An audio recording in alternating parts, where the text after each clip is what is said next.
আসসালামু আলাইকুম, কেমন আছেন সবাই? আমি একটা আনকমন চা আজকে বাসায় বানাবো। আসলে সবসময় তো কমন জিনিসে বানাই, আনকমন কিছু একটা করলে বাসায় ভালো লাগে। এটা আমার জন্য স্পেশাল চাও বলতে পারেন। এটা হচ্ছে ক্যারামেল চা। আমি চিনিটা ক্যারামেল করে নেব, খেয়াল রাখতে হবে যাতে পুড়ে না যায়। চুলার আঁচ একদম লো করে ক্যারামেলটা তৈরি করতে হবে।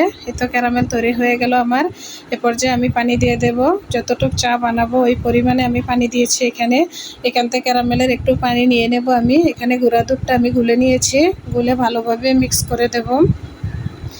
বলক এসে গেছে। এ পর্যায়ে আমি চা পাতা দিয়ে দেব। ক্যারামেল চায়ের মধ্যে একটু চা পাতাটা বেশি দেওয়া লাগে, দিয়ে ভালোভাবে মিক্স করে দেব আমি। চুলার আঁচ একদম মিডিয়াম করে অনেকক্ষণ জাল করে নিয়েছি আমি। এ পর্যায়ে আমি চিনি দিয়ে দিলাম।